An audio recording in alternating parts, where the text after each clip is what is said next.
जब खेती थी, जल जंगल जमीन आदिवासी के हाथ में था, तो हमारा पर्यावरण सुरक्षित था। आज भी किराया का मकान लेने जाइए बाजार में और जाति बता दीजिए कि हम रविदास हैं, हम फलाना है, नहीं मिलेगा मकान, घूमते रहिए शहर में। आदरणीय अध्यक्ष जी, यहाँ पर उपस्थित तमाम समाज सभासदों, बुद्धिजीवी मित्रों, आप सबको नमस्कार। अभी सामाजिक न्याय की लड़ाई में जो बहुत सारे नेताओं ने शहादत दी, जगदेव प्रसाद से लेकर के अन्य लोग, उन सभी को मैं श्रद्धांजलि देता हूँ, नमन करता हूँ। यहाँ पर मैं देख रहा हूँ कि बुद्ध से शुरू करके छत्रपति साहू जी महाराज, डॉक्टर भीमराव अम्बेडकर, ज्योतिबा फुले, कर्पूरी ठाकुर और पेरियार और सभी, फातिमा शेख और सरदार पटेल तक, झलकारी बाई भी हैं। एक लंबी फहरिस्त है और बिल्कुल ये सही कड़ी है। आज ये तमाम मसीहा और नेता, इसमें रैदास भी हैं, कबीर भी हैं, गुरु नानक भी हैं, भक्ति आंदोलन की पूरी परंपरा इसमें शामिल है। तो आज के दौर में जब देश में आरएसएस और भाजपा की विचारधारा के तहत बुद्ध की धरती पर जब हिटलर की विचारधारा को थोपने की कोशिश हो रही है, और इस कोशिश में खास तौर से जो यहाँ पर बड़ व्यवस्था थी, उसके सबसे ऊंचे पायदान पर जो लोग थे, वो वर्चस्व बनाने की कोशिश में लगे हैं। तो स्वाभाविक तौर से सामाजिक न्याय की ताकतों की उपयुक्तता, उनका संघर्ष लाजमी हो जाता है। और वो लड़ाई चल रही है, वो एकजुटता भी चल रही है, और ये बहुत स्वागत योग्य है। इसके लिए, इस आयोजन के लिए यहाँ के आयोजनकर्ताओं को मैं धन्यवाद देता हूँ कि आपने बहुत सही आयोजन किया है। अभी जो चुनाव हुए, कोशिश तो थी, देश की तमाम ताकतों ने मिल करके इस सांप्रदायिक फांसीवादी ताकत को शिकस्त देने की कोशिश की, सत्ता से बाहर करने की कोशिश की, लेकिन वो जुगाड़ करके सत्ता में बैठ गए। जनता ने 400 पार तो नहीं होने दिया, क्योंकि 400 पार के पीछे जो इनका इरादा था, उनके ही उम्मीदवारों ने खुलेआम कर दिया कि 400 पार इसलिए चाहिए कि हमें संविधान बदलना है। सुब्रमण्यम स्वामी सुप्रीम कोर्ट गए कि इसमें से समाजवाद और धर्मनिरपेक्षता, ये 2 शब्द निकाल दिए जाएं। तो देश में इसकी भारी प्रतिक्रिया हुई कि संविधान लगता है खतरे में है, लोकतंत्र खतरे में है। और देश की जनता ने इनको 400 पार तो क्या, बहुमत तक नहीं पहुंचने दिया, 240 पर सीमित कर दिया। अब जनता दल यू और चंद्रबाबू नायडू की पार्टी टीडीपी के सहारे इनकी सरकार चल रही है। इंडिया गठबंधन का पूरा ब्लॉक बहुत मजबूत है और रोज पार्लियामेंट के भीतर एक संघर्ष चल रहा है। इंडिया गठबंधन जो बना है, ये निश्चित रूप से जब देश में भाजपा के नेतृत्व में कॉरपोरेट राज, कंपनी राज, तानाशाही राज लाने की कोशिश चल रही है, तो जैसे कंपनी राज 1 में जिन ताकतों की एकता बनी थी देश में, कांग्रेसी, सोशलिस्ट और कम्युनिस्ट, हमने देखा कि फिर से उन्हीं ताकतों की एक बड़ी एकता इंडिया गठबंधन के भीतर दिखाई दे रही है। यह बहुत ऐतिहासिक है और ये लड़ाई बहुत महत्वपूर्ण है। इतना जरूर है कि तानाशाही को हम उखाड़ नहीं सके, लेकिन हिला तो जरूर दिया है। एक धक्का की और जरूरत है। इस बार भी जो बजट पेश हुआ या बजट के एक दिन पहले जो जवाब आया धर्मेंद्र प्रधान जी के तरफ से, कहाँ पेपर लीक हुआ? हमें तो 7 साल में कोई जानकारी नहीं कि पेपर लीक हुआ। देश के लाखों छात्र युवा सेंटरों पर पहुंच करके बहुत मेहनत से पढ़ाई करके ट्रेनों का कठिन सफर तय करके पहुंचते हैं और परीक्षा में पेपर लीक होता है, घर वापस लौट जाते हैं। और धर्मेंद्र प्रधान जी खुलेआम पार्लियामेंट में कह रहे हैं कि हमें कोई जानकारी नहीं है कि 7 साल में पेपर लीक हुआ। तो जहां इस तरह के एक झूठ की सरकार चल रही हो तो वहां क्या उम्मीद की जा सकती है? अभी जो बजट आया, जिन तबकों की आप बात कर रहे हैं, मैं आपको बताऊं, अपने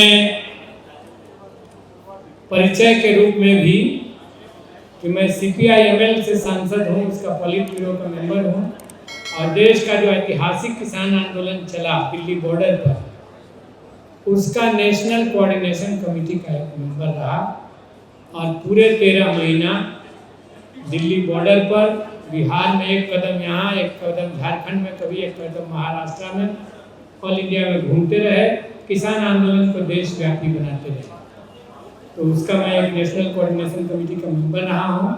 और इस चुनाव में भी सच पूछिए तो किसानों का एक बड़ा सहयोग, समाज के गरीबों का एक बड़ा सहयोग, महिलाओं और नौजवानों का बड़ा सहयोग हमें मिला और इसीलिए पैसे की ताकतों का गुरूर टूटा और काराकाट से आम आदमी, साधारण आदमी, मजदूर और किसान जीता।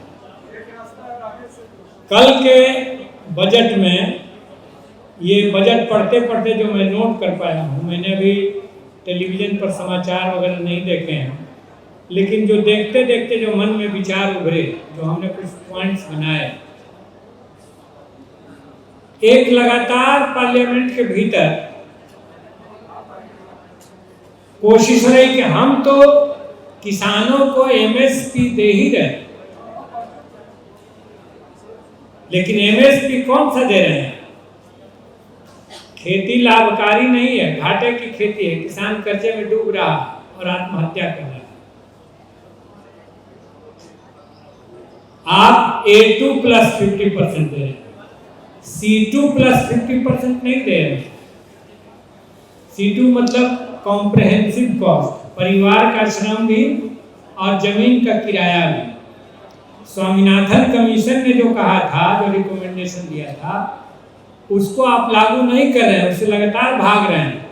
और दूसरी बात कि हमने ये मांगा कि आप एक तो MSP घोषित करिए और इसी रेट पर खरीद की कानूनी गारंटी दीजिए। कोई व्यापारी भी अगर खरीदे तो इसे कम रेट पर न खरीदे। और इसको लेकर के लगातार लड़ाई जारी है। इसमें भी जो किसानों को सेंटर करके घोषणाएं की गई, तो आज देश में कहीं 50%, कहीं 60%, कहीं 70-80% खेती पट्टे पर हो रही है, मनी बटाई पर हो रही है। लेकिन उनको क्या मिलता है? जो वास्तविक किसान हैं, जो खेती कर रहे हैं, उन्हें न किसान सम्मान निधि का लाभ मिलता है, न कुछ का लाभ मिलता है। हर में कंपनी को टैग कर दिया जा रहा है।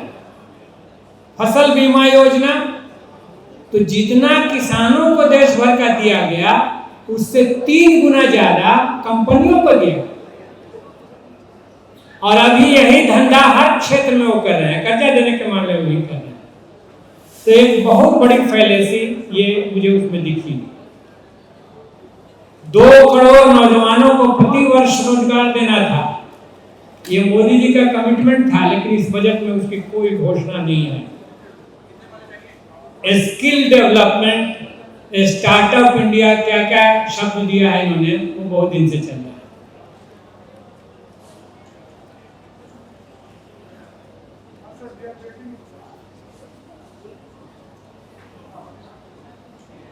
अभी कॉरपोरेट के लिए डेट रिकवरी की बात निर्मला सीतारमण ने बहुत वेग टर्म में की। ये यही सरकार है जिसने 10 वर्षों में 18 लाख करोड़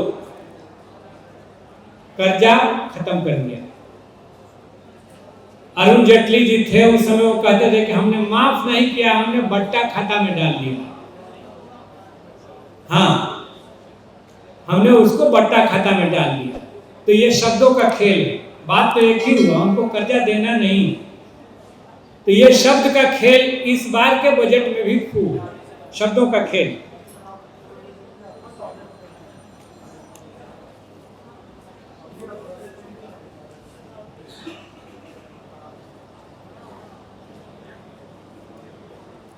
अभी खूब हल्ला मचा कि बिहार और आंध्र प्रदेश को बहुत पैसा दिया गया है, लेकिन हमने जब गौर से देखा तो वो पैसा काम का नहीं है।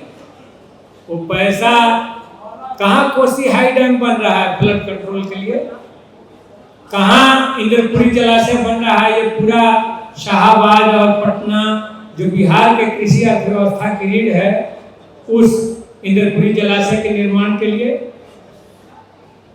तो एक मतलब एक परसेप्शन बिल्डअप करने की कोशिश की गई कि बिहार की सरकार चूंकि इन्हें समर्थन देती है, साथ देती है, इसलिए वहां पैसा दिया जाए, और आंध्रा को भी।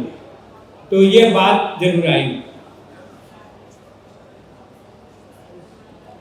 मैं बजट पर बहुत ज्यादा नहीं जाऊंगा क्योंकि विषय यहाँ दूसरा है, लेकिन हमारा यही कहना है कि सोशल जस्टिस का सवाल आज की तारीख में, मतलब जब सांप्रदायिक फांसीवाद, हिंदू राष्ट्र जैसे शब्द आ रहे हैं, अभी हाल में जिस पर सुप्रीम कोर्ट ने रोक लगाया, पार्लियामेंट में भी सवाल उठा कि ये जो जाति और धर्म नाम का नेम प्लेट लगाने की बात की गई है उत्तर प्रदेश सरकार के जरिए कि कांवड़ यात्रा में इसको लगा दीजिए, तो ये किन लोगों की मानसिकता है? अभी भी बैकवर्ड दलित जातियों में बहुत सारे लोग अपना टाइटल नहीं लगाते, टाइटल छुपाते हैं, कुमार लिखते हैं, कुछ लिखते हैं, प्रसाद लिखते हैं, ऐसी टाइटल लिखते हैं जिससे उनकी जाति का बोध नहीं हो। क्योंकि वर्ण व्यवस्था में कुछ जातियों को नीची कहा गया और कुछ को ऊंची कहा गया। तो ये जाति और धर्म सूचक शब्द का इस्तेमाल करने का ये जो यूपी सरकार का फरमान था, अभी पार्लियामेंट में भी सवाल उठा और फाइनली सुप्रीम कोर्ट ने रोक लगाया। लेकिन ये मानसिकता क्या है? ये वही मानसिकता है कि तुम जाति सूचक शब्द दो। आज भी किराया का मकान लेने जाइए बाजार में और जाति बता दीजिए कि हम रविदास हैं, हम फलाना है, नहीं मिलेगा मकान, घूमते रहिए शहर में। तो जो ये माइंड सेट है, और ये हमारी लड़ाई के औचित्य को साबित करता है कि अभी भी एक बड़ी लड़ाई की जरूरत है। दूसरे मामलों, कल मैं इंतजार में था, लेकिन 2 सांसदों का दल रहते हुए भी हमें नहीं मौका दिया गया, एक सांसद भी बोल लिए, तो फिर वो पार्लियामेंट के भीतर का मामला है। लेकिन मैं कहने वाला था कि क्या ओलंपिक में जो लिस्ट जा रही है, इसमें भी लोगों के ललाट पर धर्म और जाति का नाम लिखिएगा? ये डिस्क्रिमिनेशन, आज भारत जैसा देश ओलंपिक में मेडल बहुत कम जीतता है तो रोना रोते हैं, शर्म से माथा झुक जाता है।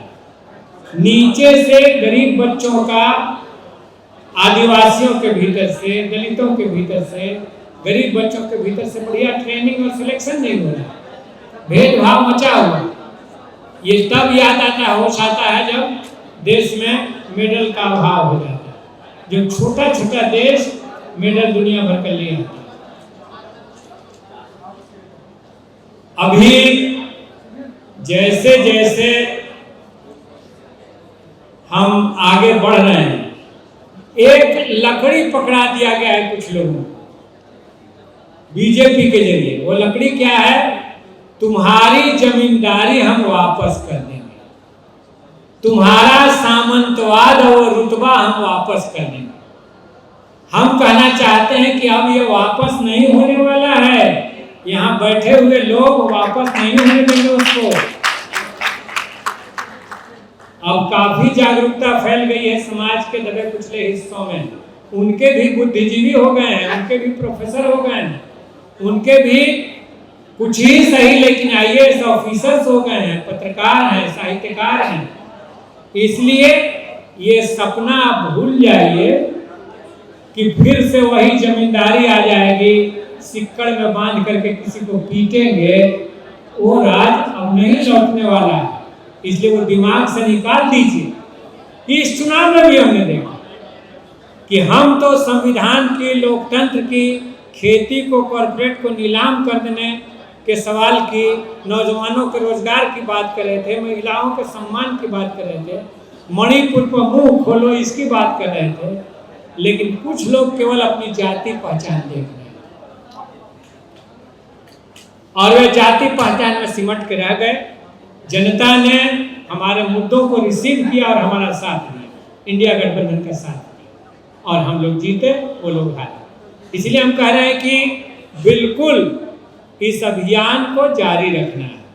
और मैं इसीलिए यहाँ आया, आपका साथ देने, समर्थन देने, और जब भी मौका मिलेगा तो पार्लियामेंट में इस आवाज को बुलंद करना, उसी के लिए आया कि देश में इसकी जरूरत पड़ गई।